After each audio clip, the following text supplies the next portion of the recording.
puji Tuhan. Amin. Silakan duduk Bapak Ibu Saudara.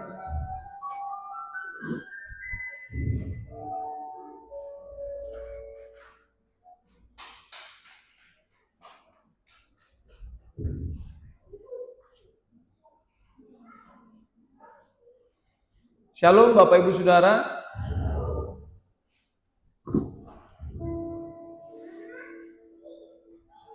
Senantiasa Tuhan memberikan kesempatan kepada masing-masing kita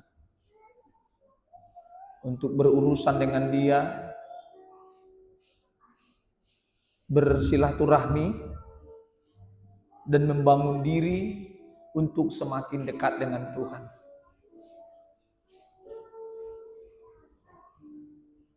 Hari ini saudara adalah hari yang agung. Dan mestinya bukan saja hari ini, tetapi di dalam seluruh hari-hari kita merupakan hari yang agung. Menjadi agung sebab kita sedang bersama dengan Tuhan. Tidak ada hari yang tidak agung, karena kita selalu berjalan berdampingan dengan Tuhan. Di negeri kita Indonesia ini, kalau kita ketemu dengan bupati, rasa-rasanya sudah bahagia. Bertemu dengan orang nomor 1 di kabupaten. Apalagi kalau bertemu dengan gubernur. Bertemu dengan Bapak Presiden. Ada kebanggaan tersendiri. Tahukah Bapak Ibu Saudara, setiap hari kita sedang berurusan dengan Allah, Sang Pencipta semesta alam. Maka mestinya kita berbahagia.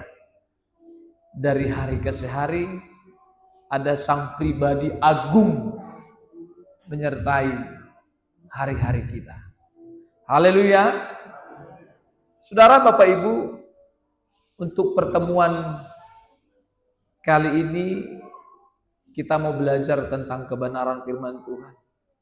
Saya akan belajar untuk menyampaikan judul sebelum saya menyampaikan firman Tuhan. Supaya saudara ngerti ini judul mau dibawa kemana. Biasanya saya menyampaikan itu tanpa judul. Sekarang saya ganti metodenya supaya kita bisa berpikir sehingga saudara tetap di rel judul. Kepada orang tua yang anaknya masih sibuk, ya diharapkan supaya tidak sibuk. Ya, bisa juga digotil, nggak apa-apa. Kalau anakmu sibuk nggak digotil, ada sesuatu yang salah denganmu. Tapi gotilnya jangan sampai biru. Hanya peneguran saja. Coba ditaruh di sana tikarnya, lalu diteman-temani ya. Digotil ya, kalau tidak bisa digotil, tapi jangan sampai biru. Haleluya. Ya, judul firman Tuhan pada kesempatan pagi ini adalah datang ke gereja untuk menipu Tuhan. Dari judulnya saja sudah tidak sedap untuk didengar. Karena selama ini saya tidak memberikan judul. Nah, saya belajar lagi bagaimana supaya jemaat Gapkin ini ngerti. Jadi nanti setiap saya menyampaikan firman Tuhan, saya coba untuk memberikan judul. Paling tidak, kalau Anda nggak ngerti firman ini, judulnya melekat terus di pikiranmu. Haleluya. Maka judulnya saya ulangi, datang ke gereja untuk menipu Tuhan.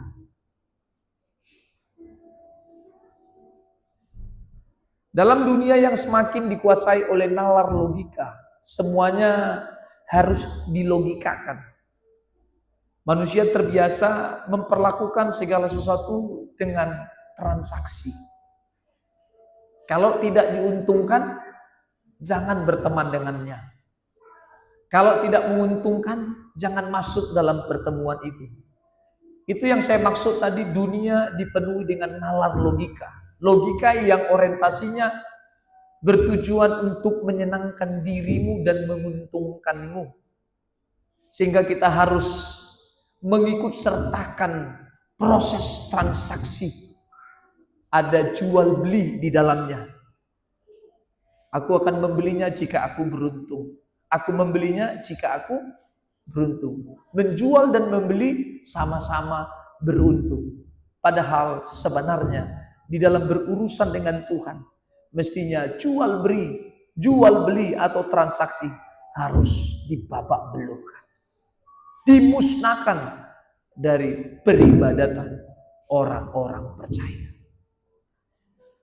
Bahkan hal-hal yang seharusnya kudus dan murni, seperti ibadah hari ini, doa syukur yang kita sampaikan kepada Tuhan, dan pelayanan, tak jarang dijadikan alat tawar-menawar dengan Tuhan. Di dalam doa kita sering berkompetisi, supaya apa yang kita kehendaki tersalurkan, dan menjadi pengalaman baik untuk kita, sesuai dengan versi-versi kita. Masih terjadi tawar-menawar. Masih terjadi transaksi dagang dengan Tuhan. Banyak orang datang kepada Tuhan bukan untuk menyembah, membuktikan cintanya kepada Kristus itu, tetapi lebih dari bernegosiasi, tawar-menawar, menyampaikan apa pendapat kita sehingga berharap dan beriman kepada apa yang kita harapkan.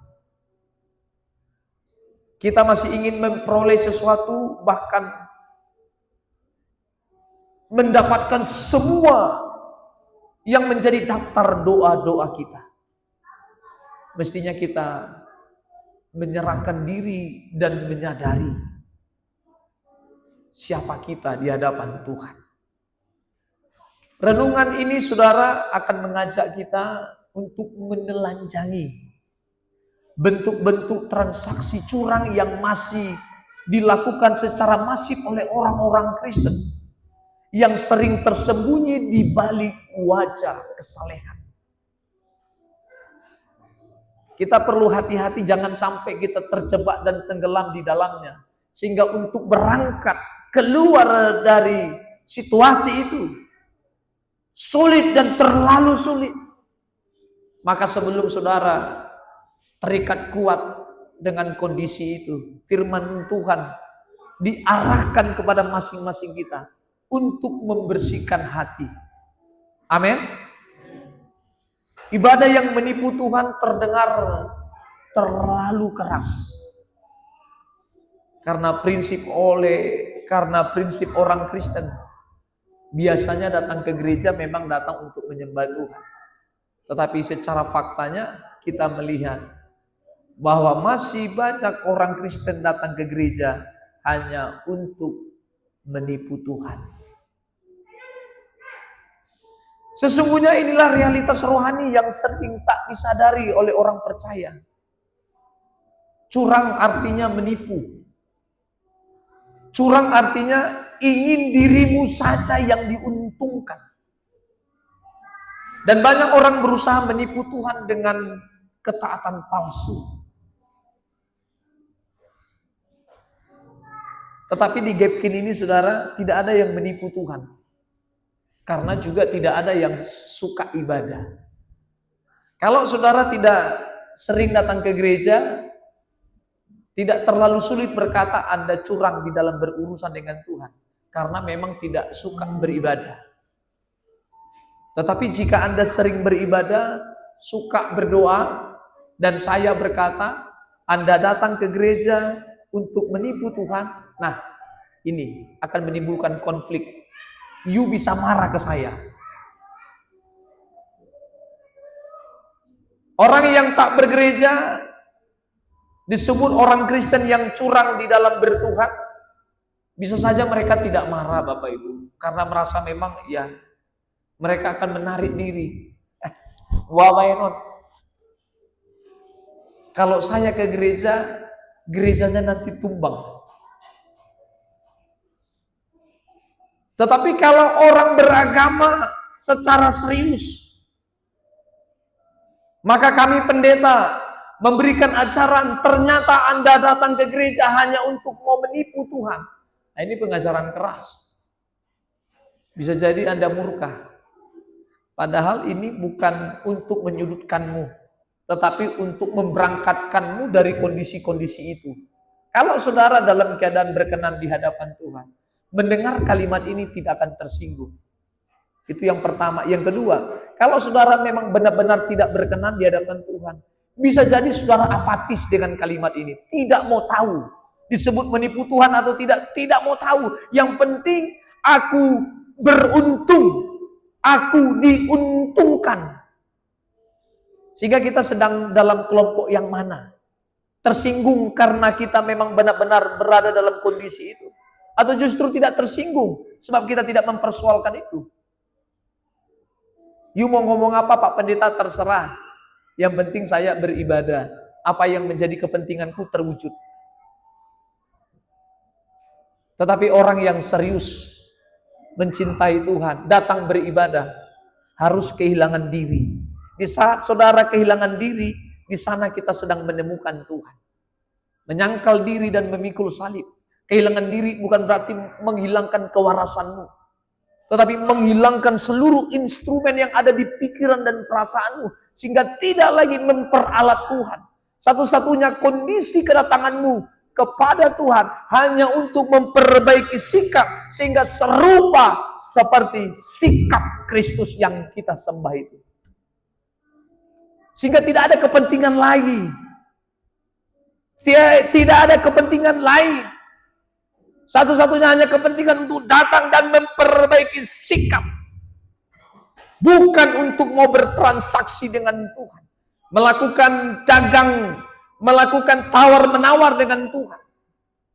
Tetapi membereskan hatimu yang belum didapati berkenan di hadapan Tuhan.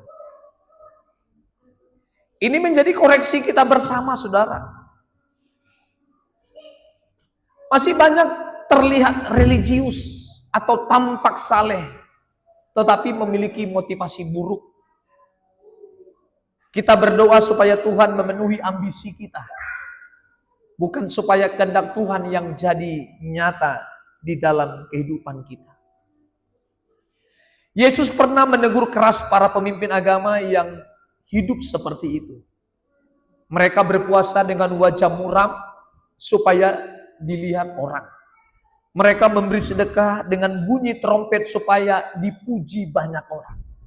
Kita membaca di dalam Matius pasal yang ke-6. Matius pasal yang ke-6.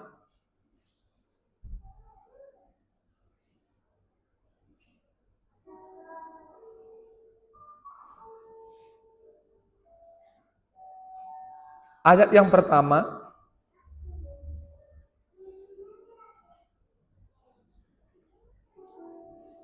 Saya akan membaca dengan cepat ya. Saya akan membaca dengan cepat. Saudara bisa perhatikan. Ingatlah, jangan kamu melakukan kewajiban agamamu di hadapan orang supaya dilihat mereka.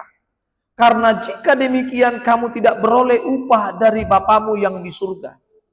Jadi apabila engkau memberikan sedekah, janganlah engkau mencanangkan hal itu. Seperti yang dilakukan orang munafik di rumah-rumah ibadat dan di lorong-lorong, supaya mereka dipuji orang.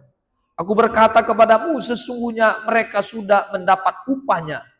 Tetapi jika engkau memberi sedekah, janganlah diketahui tangan kirimu apa yang diperbuat tangan kananmu. Hendaklah sedekahmu itu diberikan dengan tersembunyi, maka Bapamu yang melihat yang tersembunyi akan membalasnya kepadamu. Ayat yang kelima, ini menarik saudara. Dan apabila kamu berdoa, janganlah berdoa seperti orang munafik. Mereka suka mengucapkan doanya dengan berdiri dalam rumah-rumah ibadat dan pada tikungan-tikungan jalan raya, supaya mereka dilihat orang.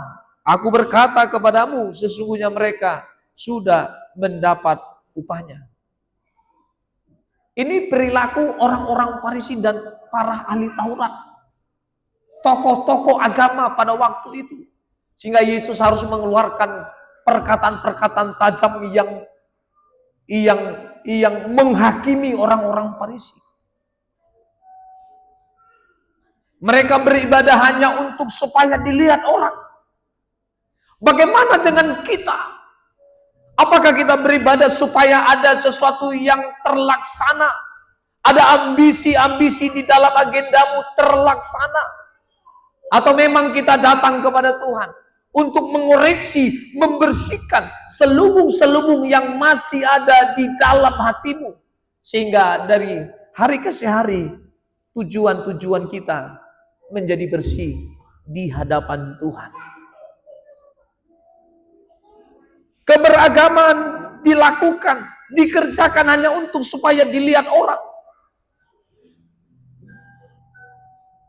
Bagaimana tindakan saudara hari ini, Bapak Ibu Saudara?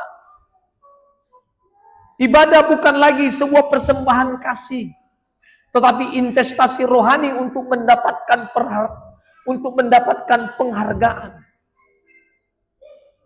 Anda datang ke gereja hanya untuk memuaskan keberagamaanmu sebagai orang Kristen, bukan sebagai anak-anak Allah. Sehingga yang selalu saya sampaikan, kita ke gereja hanya supaya apa yang kita inginkan, apa yang kita harapkan bisa terrealisasi oleh gereja. Anakmu mau menikah, sebulan 2 bulan Anda mulai rajin ke gereja. Atau dalam dunia gereja Protestan, setahun mau menikah, setahun ini akan muncul di permukaan. Setelah tuntas nanti ritual upacara pernikahan, maka akan kembali ke habitat lama.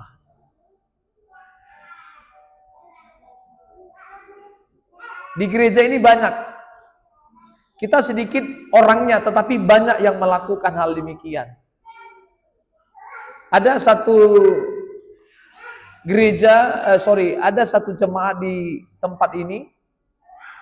Saya mendengarkan sebuah cerita di luar sana. Karena tidak ditangani oleh Bapak Gembala, mereka sudah malas gereja. Dengan kata-kata, udah capek kita bergereja terus-menerus, tapi toh juga tidak ditangani. Ini kalimat yang sering dilontarkan oleh orang-orang Kristen. Ambisinya tidak terwujud, harapan-harapannya tidak terwujud, lalu kemudian meninggalkan gereja. Bukankah kita datang ke gereja untuk mewujudkan apa yang menjadi cita-cita Allah di dalam kehidupan kita? Datang ke gereja membuat orang beruntung, bukan membuatku beruntung. Keberuntunganmu di saat orang lain beruntung. Itulah ibadah yang kita mau tunjukkan di hadapan Tuhan. Sehingga kalaulah Bapak Grisel datang bergereja di tempat ini, bukan supaya dirinya diuntungkan. Karena keuntungannya kalau saya diuntungkan. Kalau Pak Toga Torop diuntungkan. Demikian juga sebaliknya. Pak Toga Torop datang ke gereja ini supaya Pak Grisel diuntungkan. Maka semua kita memberikan untung. Apa keuntungan kita? Melakukan kehendak Tuhan. Tetapi berapa banyak kita melangkah dari rumahnya untuk mau menipu Tuhan. Membawa banyak daftar harapan-harapanmu dan menuangkannya di dalam gereja, seolah Tuhan menjawabmu di dalam gereja, lalu kemudian masih bertanya bagaimana dengan di luar gereja, seolah Tuhan hanya hadir di gereja. Kita harus memperbaiki cara pikir sehingga memiliki pemikiran yang benar. Bergereja hanya membentuk sebuah komunitas fellowship, persekutuan antar orang percaya, bukan supaya kita melegalkan urusan dengan Tuhan dan merasa bahwa di dalam gereja semua yang kita butuhkan dijawab oleh Tuhan.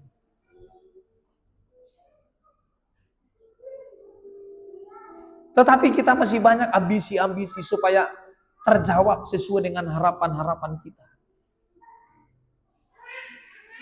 Mestinya semua kita memiliki pemahaman yang benar. Datang ke gereja memang tujuannya satu, Ibu Hana. Untuk memperbaiki sikap sehingga didapati berkenan di hadapan Tuhan. Tidak ada harapan-harapan lain. You harus menghabiskan dirimu untuk bisa bertemu dengan Tuhan. You harus mengatakan tidak kepada dirimu. Bukan lagi apa yang kuinginkan, tetapi apa yang Tuhan inginkan agar terjadi di dalam kehidupan kita. Ketika manusia menjadikan Tuhan sebagai mitra dagang spiritual, iman kehilangan kemurniannya. Urusanmu hanya urusan dirimu. Datang kepada Tuhan dan menghadap kepadanya hanya untuk melontarkan segudang permohonan, hanya mau menyampaikan segudang permintaan. Padahal datang kepada Tuhan untuk mau membabak belurkan semua permintaanmu, sehingga hanya menyisakan satu permintaan. Hajarlah aku Tuhan, sehingga memiliki karakter seperti Kristus.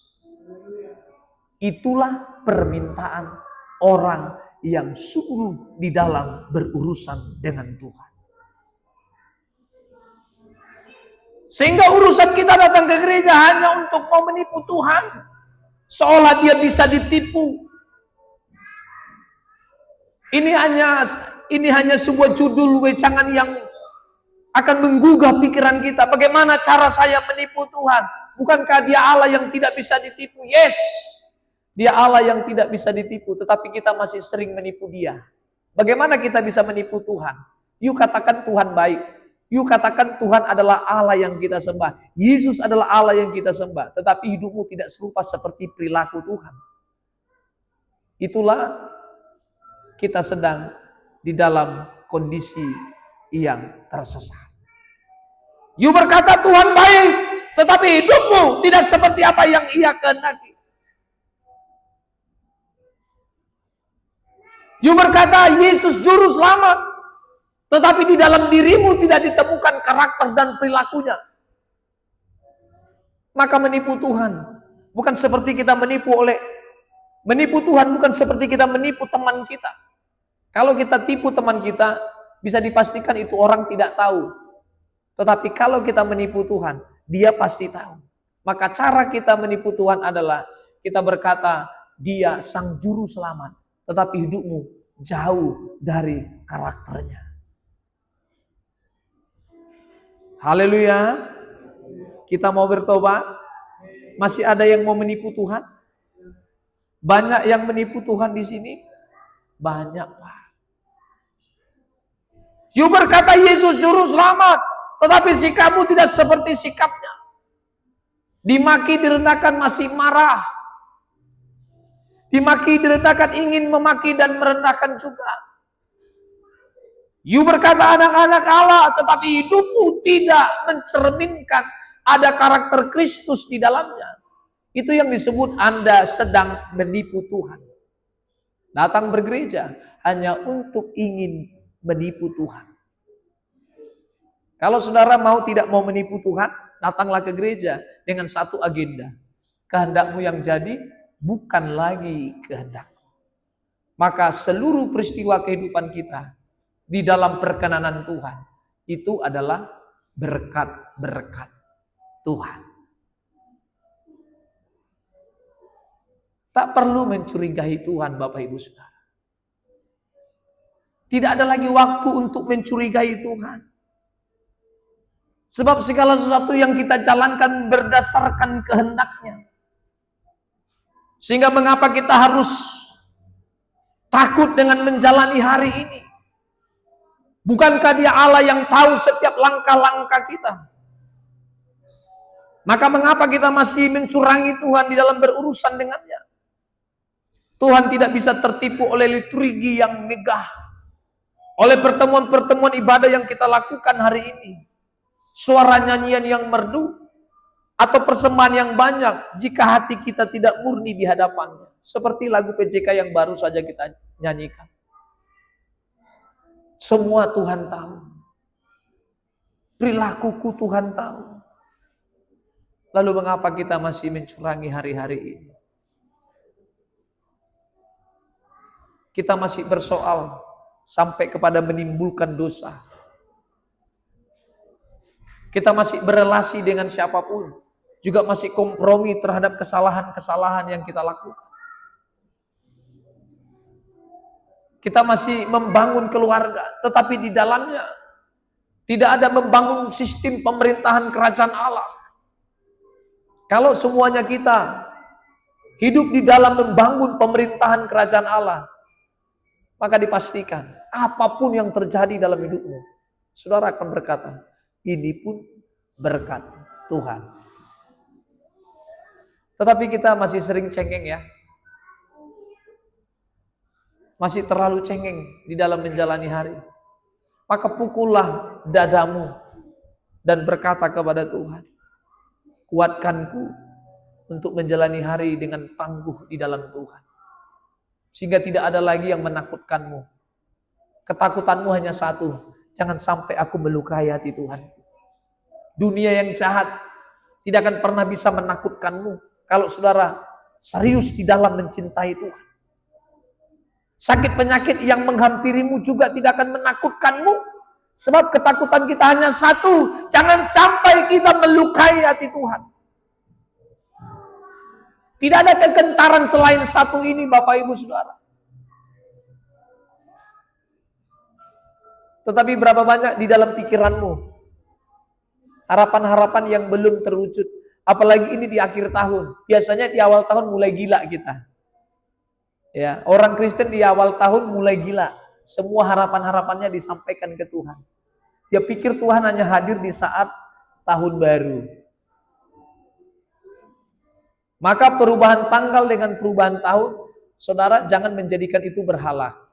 Setiap hari itu berharga di mata Tuhan. Kalau Anda hidup dalam perkenanannya. Jangan berpikir setelah tahun baru jangan berpikir saudara setelah tahun baru maka masa depanmu menjadi baru. Masa depanmu menjadi baru ketika engkau hidup di dalam Tuhan. Maka masa depan itu adalah dimulai hari ini, bukan nanti. Masa depan itu dimulai hari ini, bukan nanti. Tetapi masih banyak orang Kristen berpikir, masa depan penuh pengharapan, apa sih maksudnya? Sewaktu-waktu akan indah pada waktunya, apa sih maksudnya? Apakah setelah keadaan lahiriamu berubah, maka saudara berkata itu masa depan penuh pengharapan? Masa depan penuh pengharapan bisa tercipta kalau jiwamu benar-benar tersentuh oleh kasih sayang Tuhan. Kalau jiwamu terkoneksi dengan perasaan Kristus itu masa depan penuh pengharapan. Bukan lahiriamu yang berubah. Mari kita berhitung sejak kita menikah sudah berapa kita punya banyak uang. Apa yang sudah kita lakukan? Saya selalu sampaikan di gereja ini, kalau miskin sadar diri. Miskinlah di takut akan Tuhan. Kalau you kaya, kayalah di dalam takut akan Tuhan. Tetapi terbalik di gap ini, udah miskin, tidak takut Tuhan lagi. Nah, ini membingungkan. Kalau dalam sudut pandang dunia, sudah miskin, memang tak berharga. Tetapi di dalam pandangan Tuhan, you miskin. Hidupmu menyenangkan Tuhan. You manusia paling berharga. Amin. Masalahnya kita miskin. Tapi miskin tidak bertuhan. Mungkin Anda beragama, tetapi tidak bertuhan. Anda akan menjadi bertuhan kalau hidupmu dijaga dan jangan sampai melukai hatinya. Langkah-langkahmu diperhatikan. Mulutmu diperhatikan. Pikiran sampai kepada perasaanmu diperhatikan. Sehingga tidak ada yang ingin sehingga tidak ada lagi supaya semua menguntungkanku. Semuanya harus menguntungkan Tuhan. Bukan menguntungkanku. Saya heran di gereja ini. Benar-benar heran saya.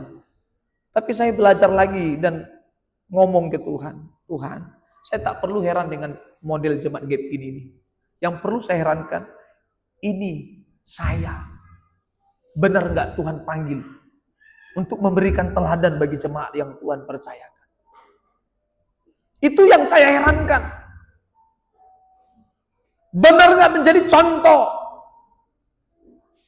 Tetapi masalahnya mari kita menguji diri. Dari hari ke hari Anda begitu-begitu saja. Yang malas tetap malas. Yang rajin masih mau menipu Tuhan. Lalu mau kemana kita, Pak? Yang malas tetap malas. Yang rajin masih mau menipu Tuhan. Lalu siapakah yang ke surga itu? Tanyalah kepada dirimu.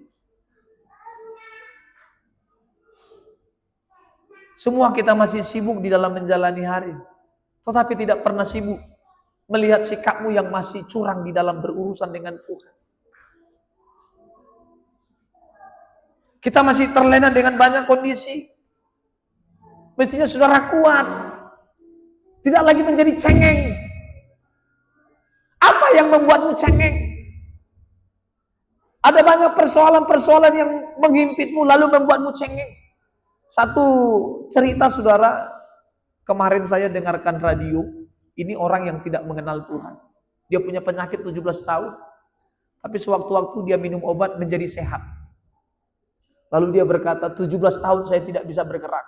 Karena saya minum obat ini menjadi bergerak dan bisa beraktivitas. Padahal tak kenal Tuhan dia.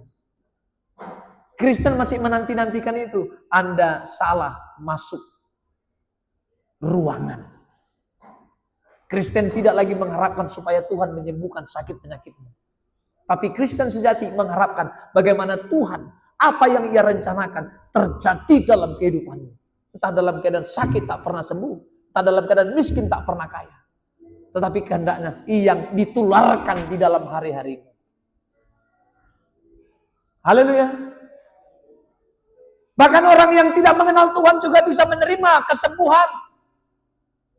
Apakah salah kita orang Kristen menantikan mujizat kesembuhan? Tidak ada yang salah mengenai hal itu. Tetapi menjadi salah kalau itu orientasi imanmu. Kalau itu kefokusan dirimu. Sehingga mestinya kesembuhan tidak lagi menjadi penantian kita. Tetapi bagaimana kita menguji diri dalam sakit yang Tuhan percayakan? Adakah sakit yang Tuhan percayakan Pak Pendeta? Ada. Kalau hidupmu benar, hidup di dalam takut akan Tuhan, sakit timbul dan muncul di dalam dirimu. Saya mau katakan, itu berkat Tuhan yang Tuhan percayakan. Rasul Paulus 3 kali dia menyampaikan seruan kepada Tuhan. Tolonglah cabut duri dalam dagingku. 3 kali ia berseru, 3 kali pula Tuhan juga menjawab. Cukuplah kasih karuniaku kepadamu. Mengizinkan kehendak Tuhan yang jadi bukan kehendakku. 3 kali bukan bicara tentang lahiriah saudara, tetapi berkali-kali menceritakan terus menerus dia punya harapan demikian. Tetapi Tuhan berkata, cukuplah kasih karuniaku kepadamu.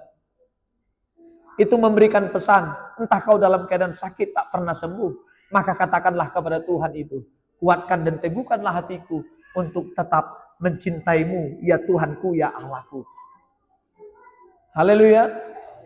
Sehingga tidak ada agendamu lagi selain menyenangkan hati Tuhan. Mudah sekali untuk Tuhan menyembuhkan sakitmu. Yes, mudah sekali. Tetapi Tuhan tidak bisa menyulap siapapun tiba-tiba bisa menjadi bertobat. Mencintai Tuhan butuh pengorbanan. Seseorang tidak bisa terotomatis di dalam mencintai Tuhan. Anda perlu berlatih untuk mencintai Tuhan. Ada latihan yang harus bayar harga. Tetapi bagaimana sikap kita di dalam menjalani hari Bapak Ibu? Anda melangkah hanya untuk supaya beruntung. Tuhan tidak meminta transaksi dengan kita. Dia menginginkan dan menghendaki agar kita datang dengan sungguh, tanpa membawa apapun selain dirimu saja, supaya dipenuhi dengan kehendak Tuhan.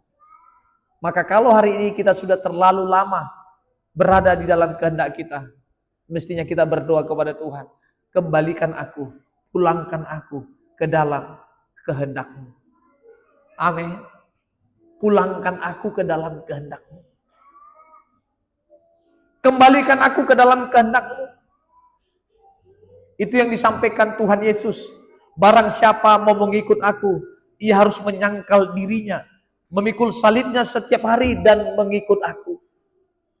Ini kalimat lugas saudara. Tak perlu panjang untuk menjelaskannya. Menyangkal diri artinya meniadakan dirimu. Tidak lagi kau yang hidup, tetapi Kristus itu yang hidup. Sehingga dirimu hanya dipenuhi dengan pikiran dan perasaan Kristus. Kalaupun kita berjalan, semua dalam ketentuan Tuhan. Kita salah melangkah, mungkin kita salah melangkah. Mungkin kita punya kebijakan keputusan yang tidak seirama dengan Tuhan. Tetapi di saat saudara sadar bahwa hidupmu adalah milik kepunyaan Tuhan, Tuhan akan menggarap hatimu. Ia akan memperbaiki sikapmu. Kalau keadaanmu tidak terperbaiki, sikapmu yang teristimewa, yang harus diperhatikan. Tuhan tidak tertarik dengan keadaan lahiriamu. Tuhan hanya tertarik kepada kedalaman batiniamu. Haleluya. Ayo kita mengoreksi diri Bapak Ibu Saudara. Sehingga hari-hari kita menjadi hari yang menyukakan Tuhan. Mari kita bertanya jujur. Apakah aku sedang beribadah atau sedang berdagang dengan Tuhan? Sehingga datang ke gereja. Tidak ada agendamu Bapak Ibu. Lalu apa tujuan kita bergereja Pak Pendeta? Memperbaiki sikap. Mengoreksi sudahkah sesuai dengan kehendaknya.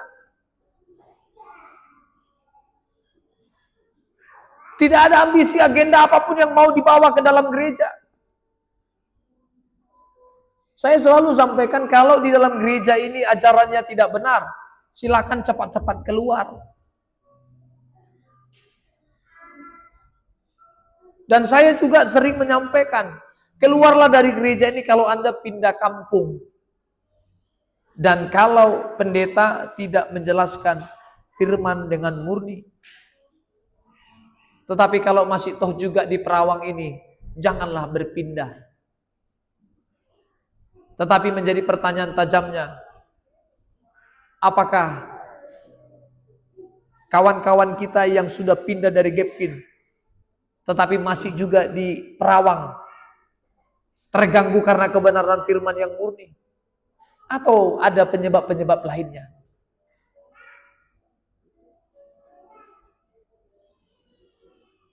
Kita kembali mulai mempertanyakan.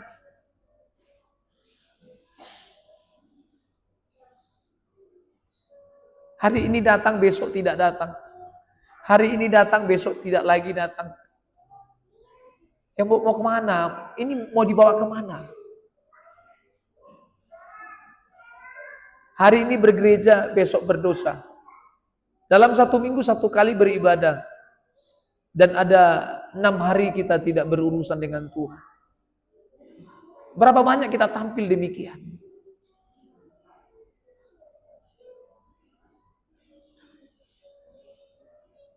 Saya pernah menyampaikan bahwa orang Kristen datang ke gereja bukan karena kerinduannya kepada Tuhan. Tapi memang karena tidak ada aktivitas lain sehingga mereka harus bergereja. Kalau misalnya you punya aktivitas di hari Minggu yang menguntungkanmu, jangan-jangan Anda tidak bergereja.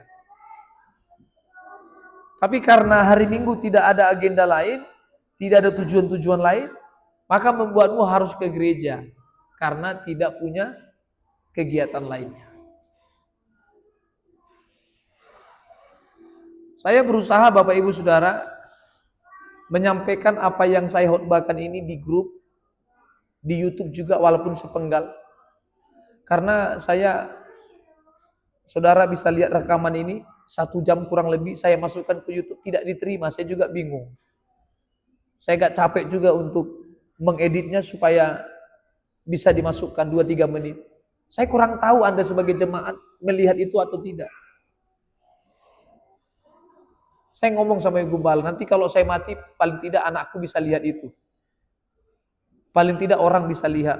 Nggak apa-apa 1,5 menit atau 2 menit. Saya mau meninggalkan jejak itu.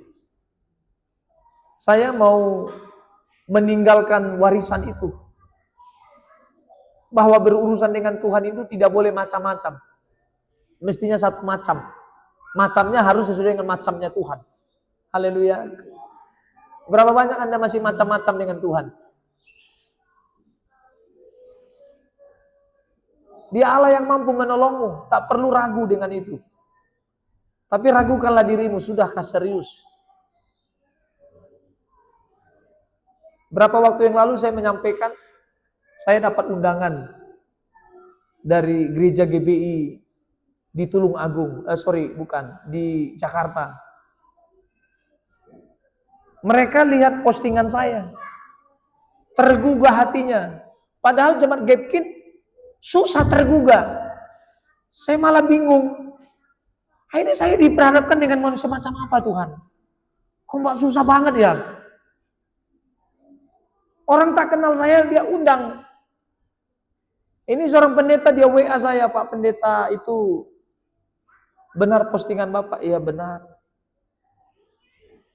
Maukah Bapak bersediakah Bapak memberikan ajaran itu ke gereja kami? Maukah Bapak mengajarkan saya? Padahal ini pendeta tue. You tahu tue? Sudah cukup tua dari saya. Bagaimana saya ke sana Bapak? Tanggal 21 silakan Bapak ke sini. Aku terharu. Ternyata ada orang yang mau mendengarkan apa yang saya ajarkan. Padahal itu bukan kepentinganku. Di gereja ini saya melayani bukan kepentingan saya, Bapak Ibu. Uang yang ada di sini dikelola. Saya selalu sampaikan ke anak-anak saya, ke Nibe juga. Kalau ada pendeta kaya dari persembahan, itu pendeta palsu. Saya heran kalau ada pendeta kaya dari persembahan. Padahal Alkitab jelas mencatat, uang yang diberikan ke bait suci Allah dipergunakan sepenuhnya untuk di dalam bait suci dan di luar bait suci. Tetapi gereja masa kini mau menerima persembahan untuk dirinya, membangun gereja padahal ini menjadi warisan untuk anak-anaknya. Bukankah begitu saudara? Dibangun gereja besar-besar, lakukan janji iman, pembangunan, ujung-ujungnya gereja jadi Anda akan pindah kampung mungkin demikian. Generasi demi generasi, gereja turun-menurun kepada anak cucunya. Padahal anak cucunya pun tidak berkapasitas sebagai hamba Tuhan yang menyampaikan kebenaran dengan serius. Ini kekacauan gereja masa kini Bapak Ibu. Dia undang saya Pak Pendeta tanggal 21. Tanggal 20 nanti berangkat. Dan semalam sudah dikirim tiket pesawatnya. Saya ngomong, saya Pak bisa pengajuan. Apa itu Pak? Bisa nggak bawa istri? Kalau bersedia saya bawa, kalau juga nggak ada masalah. Siap Pak, bawa aja istrinya. Tanggal berapa Bapak pulang? Apakah tanggal 21 atau tanggal 22? Karena tanggal 21 saya mau bawa Bapak juga ke tempat penggemalan yang lain. Oh siap Pak, silakan. Ada orang yang cenat-cenut, batinnya memperhatikan tulisan itu. Tetapi di Gapkin ini tidak cenat-cenut lagi. Ada komesi. Wah. Saya mulai tepuk dada saya. Lalu setelah itu seminggu lagi ada lagi pendeta Tulung Agung. Gereja GPPS. Telepon saya, undang saya juga. Wah ini menjadi pendeta undangan ini saya pikir Pak Tokatoro. Tanggal 21 ke Jakarta, tanggal 28 ke Surabaya. Lalu dia telepon saya, Pak, ajarkan saya mengenai hal ini. Wah. Lalu seminggu lagi ada pendeta Pasaribu dari Sibolga telepon saya juga. Pak Pendeta, Pasaribu kan? Wah, namanya Batak kan? Tak ada basa-basinya. Ayo Bapak udah Pak. Oh, Pasaribu teh, ngirim ajaran mi. Nah dia akhir-akhir udah yang judulnya ngapain ke gereja. Saudara tahu apa yang dia katakan? 30 tahun saya sebagai pendeta, tak pernah kutemukan ajaran setajam ini. Wah.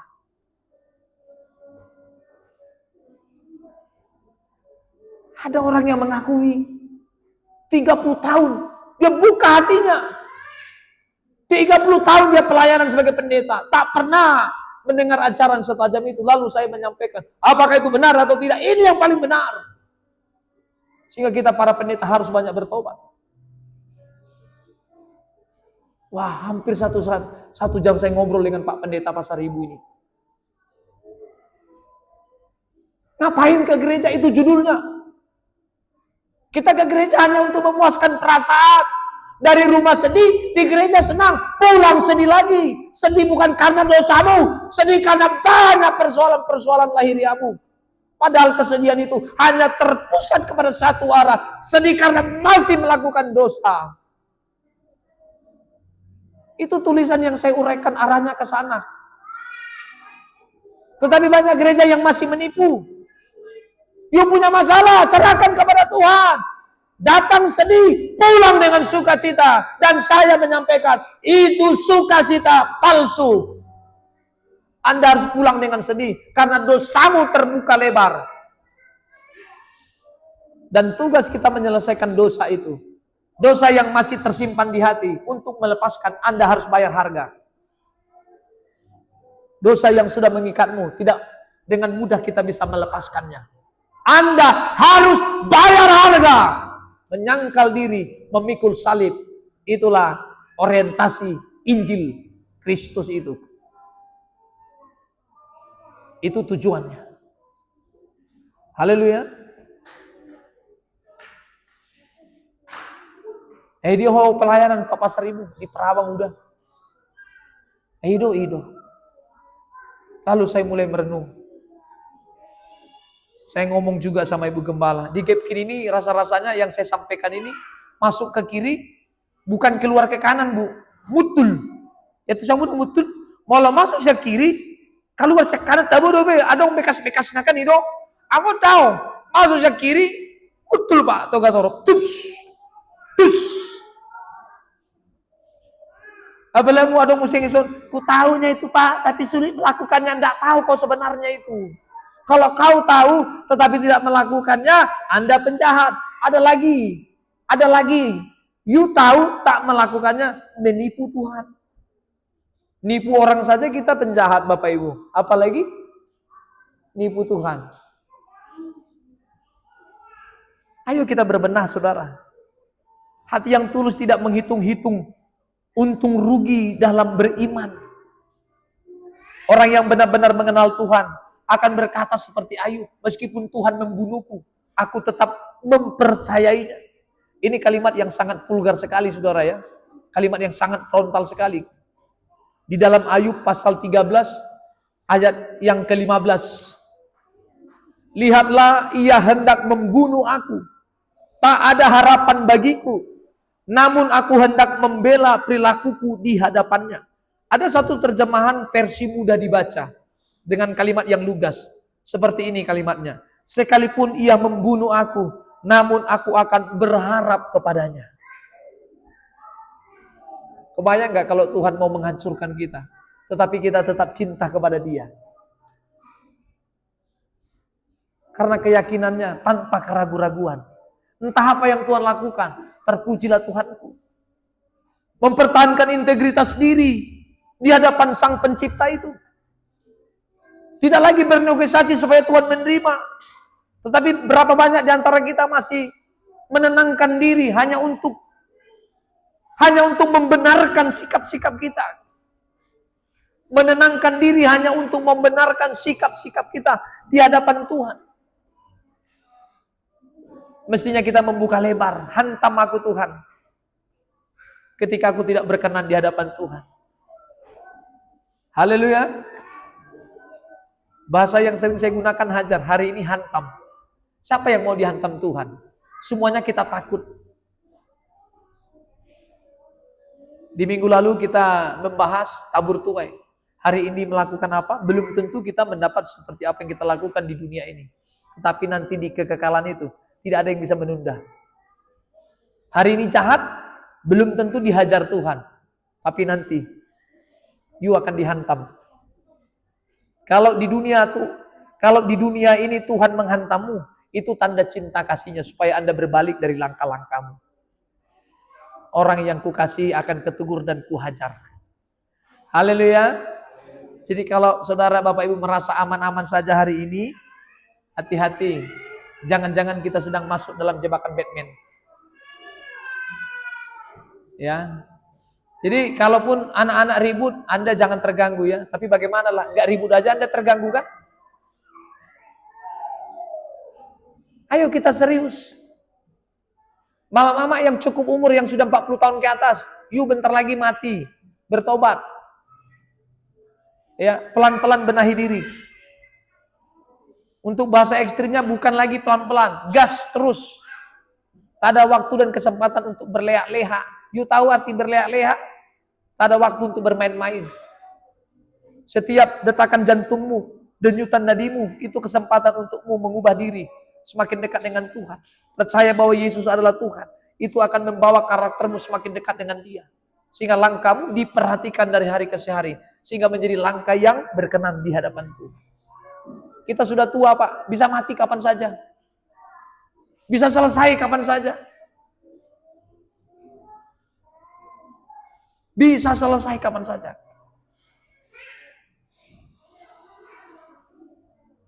Mari kita menyerahkan sepenuhnya kehidupan kita di tangan Tuhan. Anda datang beribadah, kalau hanya supaya Tuhan mau jawab doamu, you sedang menipu Tuhan. Kalau saudara Bapak Ibu datang ke gereja, hanya untuk supaya harapan-harapanmu terwujud, kita sedang menipu Tuhan. 2 minggu yang lalu saya ngomong dengan Ibu Gembala, aku udah mulai malas khotbah di Gapkin ini. Saya ngomong itu Ibu Gembala. Hatiku ini tak pernah saya sembunyi-sembunyikan Bapak Ibu. Saya selalu ngomong di khotbah saya. Saya ngomong Ibu Gembala, aku udah malas khotbah di Gapkin loh Bunda. Rasa-rasanya tidak ada kalimat lagi yang keluar dari mulutku ini. Jangankan Anda, saya juga penyampai kebenaran ini rasa-rasanya bosan juga loh. Ngomong berkenan takut akan Tuhan. Itu yang menjadi kekesalan Paulus, itu yang menjadi kekesalan Nabi Yunus pada waktu itu. Percuma aku ke Niniwe. Ini bangsa ini tegar tengkuk, susah diomongin. Tapi karena Tuhan berkehendak, berkeputusan, you pergilah. Kalau enggak gua hajar lu. Maka itu yang membuat saya, wah Tuhan, sudahlah. Sampaikanlah terus. Kalaupun tak enak lagi mulutku ini menyampaikan itu. Ada pertemuan Selasa, lihat isi. Kamis lagi, rakus sama ya aduh Tuhan. Minggu, apa yang rohan terserah dong urusan dah, Pak Pendeta. Ini kita mau ngapain? Ayolah serius. Mari berurusan dengan Tuhan. Ini mestinya semakin hari semakin kokoh. Pak Kardo ini harusnya semakin kokoh ini. Karena sudah lama mendengar ajaran ini. Ada orang yang undang saya, bayar itu, hanya untuk mendengarkan kalimat yang saya sampaikan ini. Saya nggak tahu ya Bapak Ibu. Sampai Pak Tumanggur bilang, nanti Bapak sering-sering lompat ke sana, lompat ke sini. Ya kalau Tuhan izinkan, kenapa tidak? Sejak kami pergi ke Bangka, saya sepakat dengan Ibu Gembala, ayah, sudah kita jalani beberapa malam di luar dari rumah kita, di Bangka, yang tidur seadanya. Ayah bisa hidup sehat. Dia tidak tahu Pak, saya berjuang. Saya ngomong sama Tuhan, Tuhan ini masih kecil. Kalau bersamamu pasti indah. Sehingga 1 minggu itu berlalu begitu saja. Dalam penyertaan Tuhan. Lalu kami sepakat, kalau ada orang yang undang ayah sejak hari ini, terima. Ini ngeri Gembala ini. Mau ke desa, ke kota, terima saja. Kita hidup mau melayani kok. Setelah pernyataan itu Pak Togatorok langsung dapat undangan. Padahal berapa tahun yang lalu saya dipanggil. Saya takut, wah ini Tuhan, ini bagaimana? Ini bagaimana? Sekarang dibuka keran. Jangan-jangan ini akan berkelanjutan. Ya kalau disampaikan kebenaran di sini Anda nggak berubah, itu masalahmu, bukan masalah saya.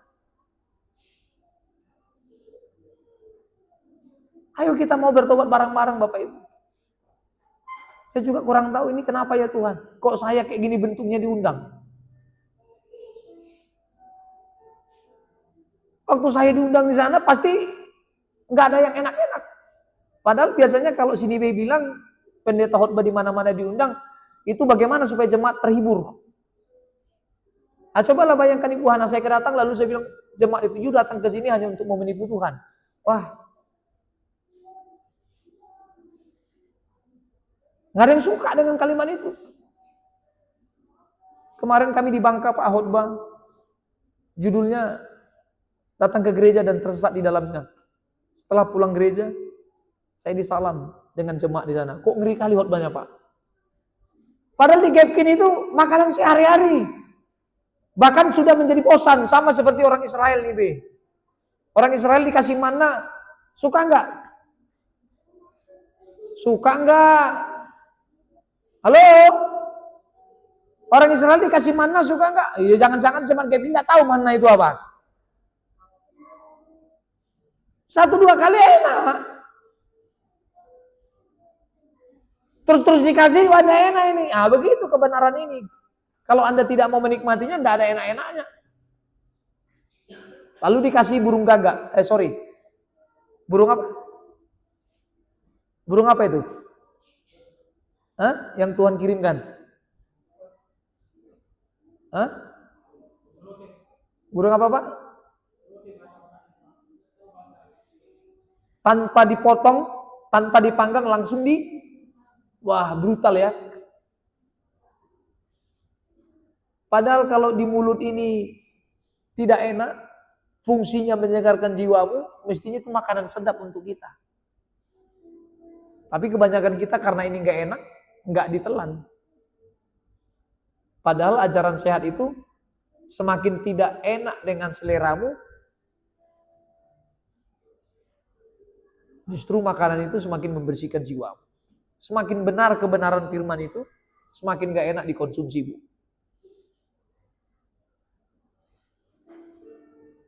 Sampai beberapa kali ada orang ngomong ke saya, Pak, kalau ajaran seperti ini disampaikan jemaat-jemaat baru, susah Pak menerimanya. Biar aja susah. Kenapa rupanya?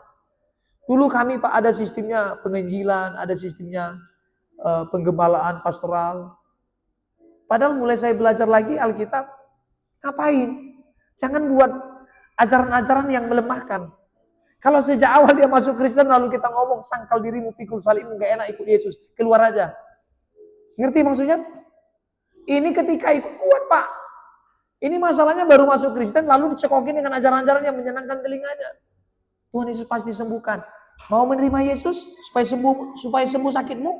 Mestinya, you mau menerima Yesus kalaupun gak sakit sembuhmu? Wah, hira-hira Pak. Mana yang enak didengar, Bu Karno?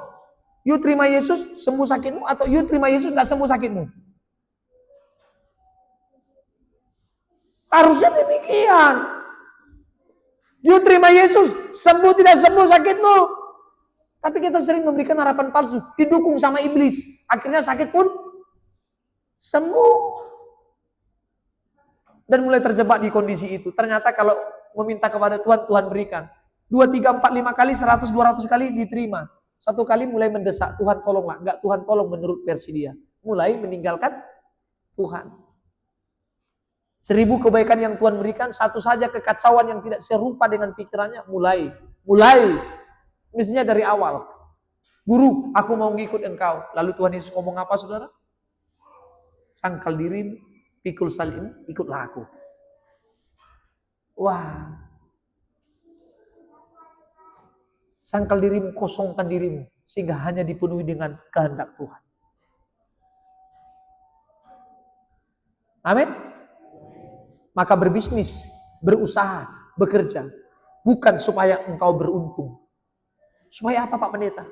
Tanda tanggung jawab kita untuk memenuhi kehidupan lahiriah yang Tuhan percayakan. Kalau beruntung, haleluya. Tidak beruntung, cari yang membuatmu beruntung. Jangan salahkan Tuhan.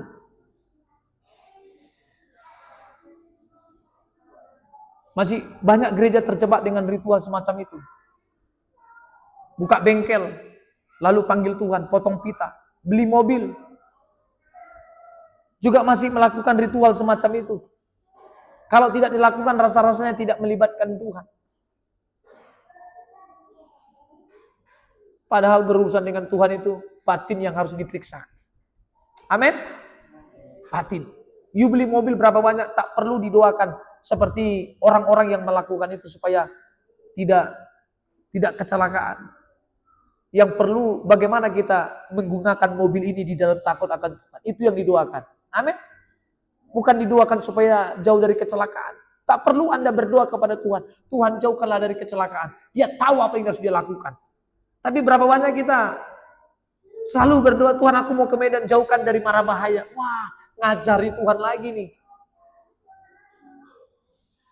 Masih begitu kan? Pak Situmorang kalau pergi ke hutan. Ade, Isena Martang yang Sony, siapa yang berdoa begitu? Tuhan mau ke kampung kami. Jagailah langkah-langkah kami. Jauhkan dari mara bahaya. Bautnya, rodanya, supirnya. Wah, semua diajari Tuhan. Padahal waktu ke ladang dengan ke dapur gak pernah berdoa begitu. Mau ke kamar mandi ada yang berdoa begitu. Tuhan aku mau ke kamar mandi. Tolonglah jangan terpleset kakiku. Ada yang begitu? Mau ke ladang Tuhan mau manen Pak Situmorang misalnya. Mau manen Tuhan. Tolonglah supaya tidak ada ular, tidak ada kalajengking. Antisipasilah langkah-langkahku Tuhan. Kita bermohon tapi dengan mengajari Tuhan. Kita masih curiga dalam penyertaannya. Lalu apa doa kita Pak? Kan begitu. Kita kalau ada kepentingan lalu berdoa kepada Tuhan. Ayo siapa di sini yang mau pergi ke sana kemana-mana yang di luar kota berdoa supaya Tuhan tolong perjalanannya. Rata-rata kan? Mulai hari ini jangan lakukan itu. Kita semua dalam penyertaan Tuhan. Kalau mau supaya tidak kecelakaan, hati-hatilah di dalam berkendaraan. Jaga dirimu, pakai helm. Ini ada pendeta kemarin kecelakaan. Enggak apa-apa, ada berkahnya, Tuhan pasti ini kan. Saya pikir ini pendeta macam apa kita ini. Dia pergi tak pakai helm, akhirnya pultak di kepalanya. Lalu berkata, ini ujian yang Tuhan berikan. Wah, kalau you pakai helm, kecelakaan, you punya SIM, you bisa bawa mobil, bawa motor, kecelakaan. Ini berkat Tuhan. You hati-hati. Maka Mama Grisel semalam saya bonceng dia tegur saya itu. Saya mulai dimasukin dengan kata-kata yang manis tapi saya tolak itu. Dia ngomong ini, pelan kali Bapak bawa motor. Dia nggak tahu, saya sedang jaga sikap tuh. Kalau saya kencang lalu kecelakaan, lalu saya menyebut itu berkat Tuhan. No. Dengan kehati-hatian itu kalau terjadi kecelakaan maka saya bisa berkata ini pun berkat Tuhan Mak Grisel. Apalah lari 40 katanya. Dia nggak tahu saya sedang berjuang supaya berhati-hati. Bukan takut kecelakaan. Memang berhati-hati. Saya bawa dia 40. Lambat kali Pak panas ini. Wih, dipaksanya saya mau kencang Pak Togatorok. Padahal hatiku pun pengennya kencang. Tak pakai helm pula itu. Dia dijemput saya tapi tak pakai helm. Ini gimana nih Mak Grisel? Gak ada helm bunyi. Oh tadi gini Pak. Orang gak pernah pakai helm dia. You pikir kepalamu lebih keras dari aspal itu. Jadi kemana-mana itu pakai helm. Amin. Janganlah sok besok jatuh. Tuhan tolong. Roh Tuhan. Pakai helmmu. Ya pakai helm tuh. Saya dari rumah saja ke gereja pakai set tipial tuh, sabuk pengaman. Rasanya gentar kita, jangan sampai bermain-main. Yuk kita bertanggung jawab. Sini B saya suruh itu? Babat pakai mesin, nggak pakai helm. Saya suruh pakai helm, nggak pakai helm nanti kamu kena. Saya pikir terserah. Padahal banyak di sana yang pakai helm kecelakaan, yang nggak pakai helm nggak kecelakaan. Akhirnya ditiru, nggak pakai helm nggak apa-apa. Padahal itu tanda ketaatan kita, pakailah. Ya. Amin. Tuhan Yesus memberkati. Amin ya. Jadi besok datang ke gereja jangan menipu Tuhan ya. Haleluya. Pastikan Anda berkata Tuhan Yesus juru selamat, hidupmu harus seperti apa yang Dia inginkan. Tak ada agenda apapun selain melakukan kehendak-Nya. Amin. Kita berdoa. Kami bersyukur Tuhan buat kebaikan-Mu yang selalu menyertai hari-hari kami. Tolonglah kami menjadi pribadi yang taat di hadapan Tuhan. Langkah-langkah